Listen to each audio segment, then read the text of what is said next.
How's it going, guys? It's your boy Splash, and I'm here to tell you why it's time for the Baltimore Ravens to sign Antonio Brown. So, in recent days, Antonio Brown made some headlines, and he went on the I Am Athlete podcast with Brandon Marshall and said, you know what? If I could play for any quarterback, I would play for Lamar Jackson right now, Action Jackson. And the Ravens should make this move. The Ravens 100% need to make this move. Here's a picture from last offseason. Lamar, Marquise Brown, Antonio Brown. Of course, Antonio Brown and Marquise Brown are cousins. And we even have an edit of Antonio Brown in a Ravens jersey. 84 is currently worn by Josh Oliver, so he would have to move some things around within the Ravens organization to get 84. But the fact of the matter is the Baltimore Ravens, I don't want to say need Antonio Brown because he is a luxury, but the Baltimore Ravens would be failing Lamar Jackson and failing everyone in the organization if they do not go full sail after Antonio Brown. I don't have to tell the rest of Ravens Nation just how good Antonio Brown is. Everyone knows. 12,000 career yards, 83 career touchdowns. Most of both of those tallies came with the Pittsburgh Steelers. Oh, yeah. And a lot of those stats came at the expense of the Baltimore Ravens. In 19 games against the Ravens, Antonio Brown, 8. Frankly, just 8. Nearly 1,400 yards, 5 total touchdowns. He scored in 4 of the last 6 times he played against the Ravens. He had a 200-yard game against the Ravens in a famous 39-38 Sunday Night Football game. He scored to break everyone's hearts on Christmas 2016. He had a 100-yard game when he was just 23. The kinds of things that Antonio Brown does to Baltimore is it's bad. It's bad. So everyone in the organization, everyone associated with the Baltimore Ravens knows that Antonio Brown is a baller. You don't have to look at much film to say, yep, Antonio Brown is still an elite receiver. He is still in his bag. He was top 10 in the NFL this season in yards per game as a receiver. And that even includes his meltdown against the Jets. And while I'm on the subject of his meltdown, well, Splash, Ryan, he's going to have another meltdown. Guess what? There is little to no risk for the Ravens signing Antonio Brown. Here's why. First of all, every team in the NFL is well aware that Antonio Brown is a nut job, head case, whatever you want to call it. Every team in the NFL. So that is depreciated his value over time. So he is not going to get paid $20 million a year. He is not going to be the highest paid receiver in the NFL. Great. He's probably not going to be on anything longer than a 1-year deal. Awesome. Both of those are major pros for the Ravens signing him, because you look at it and you say, okay, what's the worst case scenario with Antonio Brown? Okay, you sign him to a 1-year deal, low money, incentive-laden contract, and he implodes, right? He gets another case. He fights someone in the locker room. Whatever happens, he's gone. Guess how much you lost? Practically nothing. There is no risk. There's a little risk. There is a microscopic risk to signing Antonio Brown. And guess what? The Ravens have dealt with this in the past. 2019, 2020, Earl Thomas, outsider. He played almost a decade in Seattle, comes over in 2019, is awesome. And then in 2020, they say, you're causing issues. You're fighting teammates. You have off the field stuff. You're gone. The Ravens did not hesitate to do that, because he wasn't a part of their guys. But if you do become a part of the Ravens culture and you do ingratiate yourself with the team and the organization and the franchise and their fans, they will love you. We will love you. And Antonio Brown, I think, can do that. I've been watching football for 16 years now. There is no player I have seen with the competitive fire that Antonio Brown plays for. He has to be against the Jets. He was running routes as crisp as you can imagine on an ankle that required season-ending surgery. That is Antonio Brown, folks. That is AB. Talk to a Steelers fan. AB would go through a brick wall to play, and he hated everything to do with the Steelers sometimes.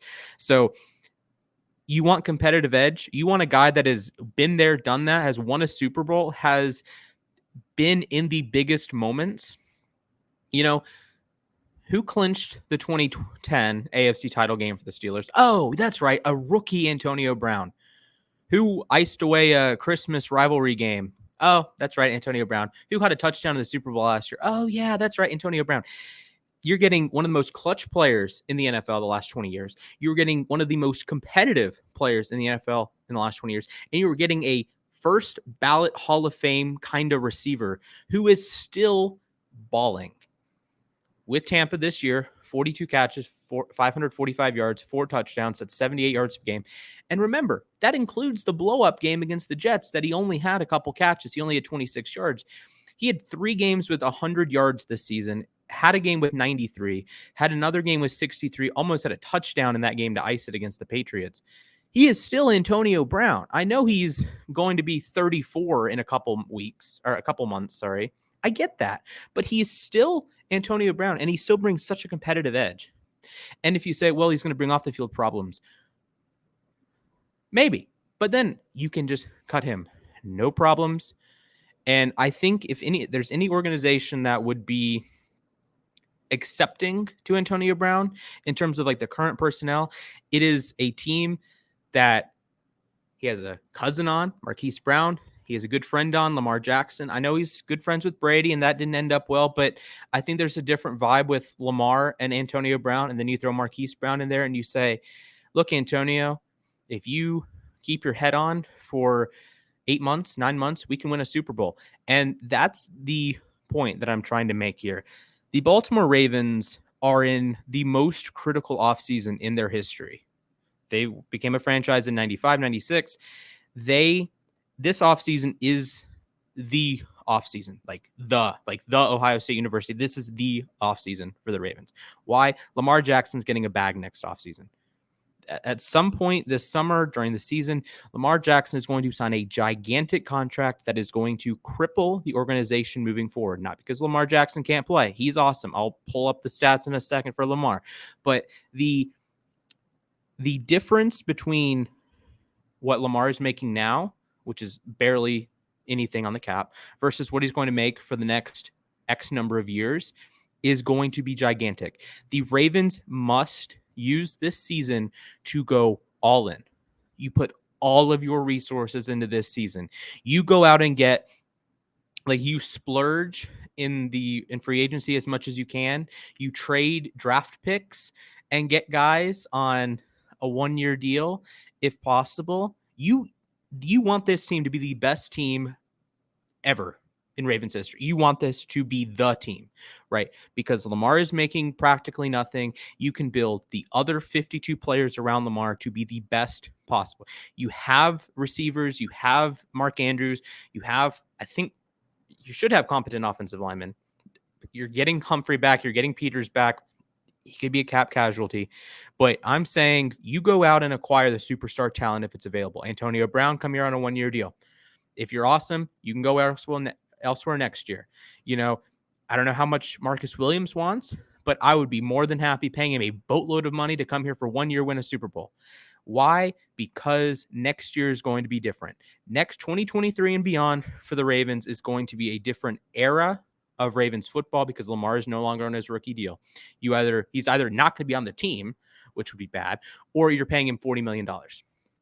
Do I think he should be paid $40 million? Yes, but that's a story for another time.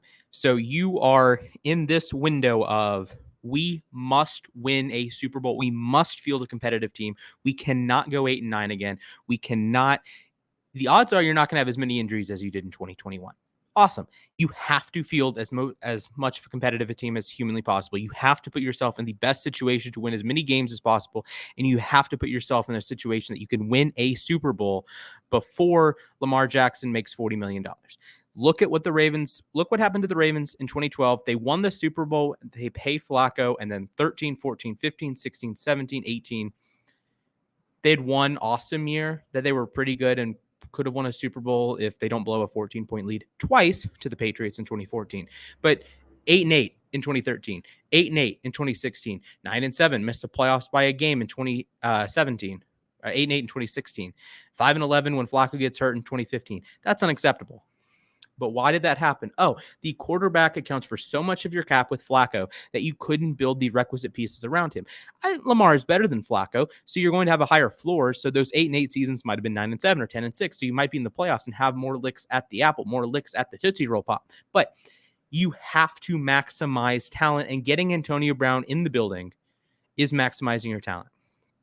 I know I've said in the past, for the first time in Ravens history, receiver's not a need. Hallelujah. Praise Jesus. We have a superstar tight end, like a top 30 player in the NFL at tight end. Great. We have a solid rookie who was pretty solid. Rashad Bateman had a strong season despite missing a month and having to play with a quarterback not named Lamar Jackson for a month. Marquise Brown broke 1,000 yards. Awesome. Great chemistry with Lamar early in the season. Then it tailed off when he wasn't playing with Lamar Jackson. And Greg Roman needs to figure out how to run legitimate pass plays. But that's neither here nor there. I think you have good depth. You have Duvernay, Prochet, Wallace that fill a lot of the same role of like some speed, some enthusiasm, some like route running, slot abilities.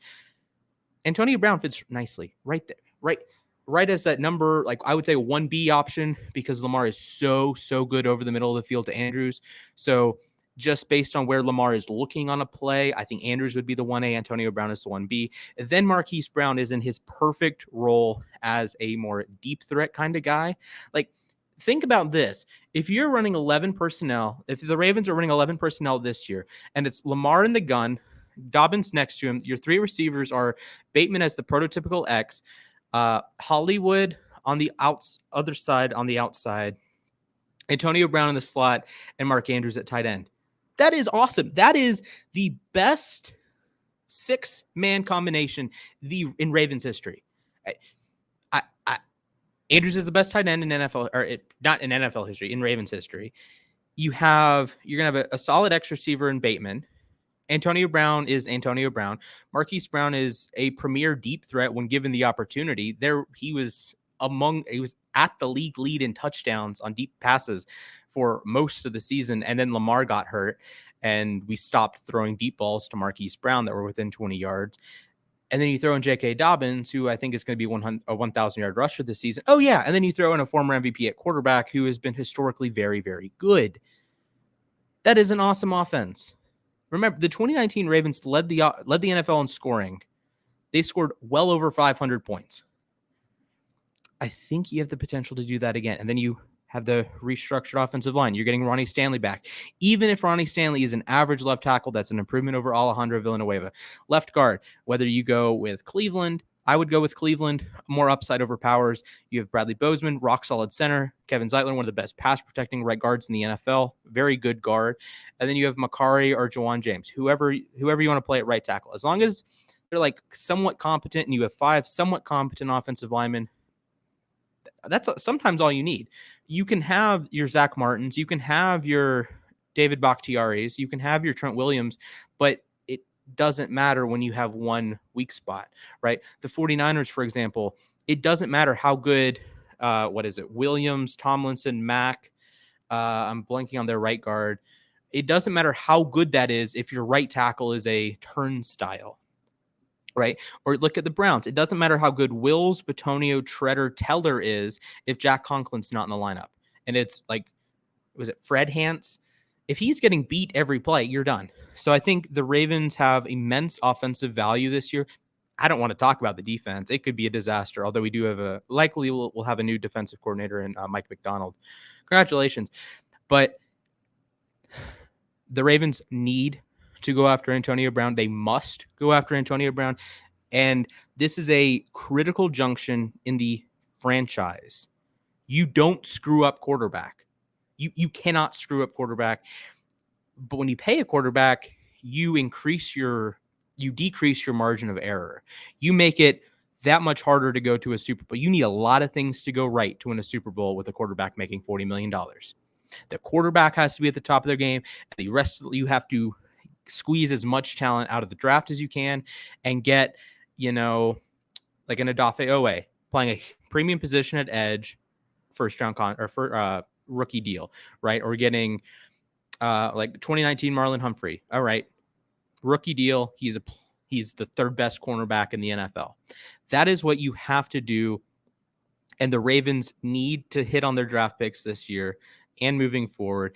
And this year they have to make the most of this free agency period, whether that's going after Antonio Brown, which, yes, I believe they should, whether that's going after a Marcus Williams, whether that's trading up and getting a blue chip guy. I have my eyes on Kyle Hamilton because the Ravens need a free safety. I'll talk about it more later in the offseason, but the number one need for the Ravens is a franchise-altering free safety, whether that's Marcus Williams or Kyle Hamilton or a different guy in the draft. They need a free safety. The Ravens, more than any team in the NFL, know they need a free safety, whether it was Earl Thomas in 2019, Ed Reed for 11 years, Rod Woodson around the Super Bowl year in 2000. You need the Ravens to function properly, need an elite free safety, whether that you think that's Hamilton, whether you think that's a different guy in the draft, whether you think that's Marcus Williams. Go after, make that move now. And if it's a Marcus Williams, say, okay, we're going to pay you a comically large amount of money to play for our organization 1 year. We're going to do our best to win a Super Bowl this year. And if you'd like to come back, sure. If not, we will have other options, and we will get a guy either this year in the draft or next year in the draft that can fill that role better than Brandon Stevens can. Please don't draft another running back, turn cornerback, turn safety. Mr. DaCosta, please don't do that. So to wrap up, Ravens need to sign Antonio Brown. You have a very low risk, I would say. Again, worst case scenario with Antonio Brown, let's say they sign him tomorrow. Worst case scenario, he has let's say he gets a DUI in June and he gets cut. Okay, guess how much money you spent on him? Not very much, if anything, because he has incredible value on the field, but he has such limited value in terms of off the field that he's not going to get a massive contract. You're not getting Devontae Adams. You might get Devontae Adams on the field or Justin Jefferson on the field, but you're not getting, like, Adams and Jefferson aren't causing problems. So they are safe investments. The risk with Antonio Brown forces the contract lower and lower and lower. So no team is going to give him a huge deal. So you're competing with realistically no one. And I mean, Sammy Watkins is coming off your books. So if you just think, okay, we're going to pay the Sammy Watkins contract to Antonio Brown, regardless if Antonio Brown plays a snap for you, that is a great deal because you have so much upside. And I'll touch on the upside a little bit. In 2019, the Ravens had the number one passing offense by EPA. Number one passing offense by EPA with Lamar Jackson. Can't throw, right? In 2021, when Lamar Jackson was on the field, he was in the top half of the NFL in yards per attempt. Guess where he landed? Oh, yeah. Higher than Brady, higher than Mahomes. 7.5 yards per attempt. Same as Herbert, actually. What about, he gets sacked and there's interceptions, and his adjusted yards per attempt is not that much different from Josh Allen. Yes, that Josh Allen that lit the world on fire in the playoffs. His net yards per attempt, which is how the NFL would calculate passing efficiency. Oh, he's right next to Josh Allen. And you tell me Josh Allen's God tier quarterback, which I agree with. So if you're telling me that the Ravens don't have the quarterback to sustain a good passing offense, look at 2019, look at 2021 when Lamar Jackson played. Oh, yeah, and by the way, the Ravens had not one, but two receivers that cracked 1,000 yards. They have not one, but two guys that have been consistent in the last 3 years in scoring a bunch of touchdowns. And if there's one thing we know about Antonio Brown is that he loves scoring touchdowns, and that's his thing over Julio Jones. Remember those debates that, I score a bunch of touchdowns, Julio doesn't. Well, guess what? You have tons and tons and tons of touchdown opportunities in Baltimore. Marquise Brown has at least 6 touchdowns in all three seasons. Mark Andrews has scored at least 6 touchdowns in all 3 seasons. Do you know how hard it is to score 6 touchdowns in 3 different seasons and have a teammate do that? This is Seattle does that with Lockett and Metcalf. Kansas City does that with Hill and Kelsey, and that's it. That's it. That is it. The Ravens were 9th in pass attempts last year. Lamar was throwing the ball just as often as Kyler Murray was, 34.4 times per game in the games that he wasn't injured. I don't see there's going to be enough volume to please Antonio Brown. He's going to be the 1B at bare minimum, and Antonio Brown is going to he's going to get open. He is going to get the football. Lamar Jackson is going to get him the football. I think there should be at some point a trust factor there that you need a big play. You go to Antonio Brown, you go to 84, 81, 17, whatever the heck number he wears. Could wear with Baltimore, but this is immeasurable upside. Immeasurable upside. You get Antonio Brown, you can go to the Super Bowl. You'll have an offense capable of winning the Super Bowl. Defense, you have an offense capable of winning the Super Bowl. That's what matters. So thank you guys for watching. Make sure you like the stream, subscribe to the channel, like the video, subscribe to the channel. Follow us on Twitter and Instagram at UStadium. You can follow my personal Instagram _splash_sports. You can follow me on Twitter as well at Mr. Splashman19. Ring-a-ding-ding, that Le'Veon Bell, that notification bell. Former Raven, former teammate of Antonio Brown, of course. So thank you guys for watching.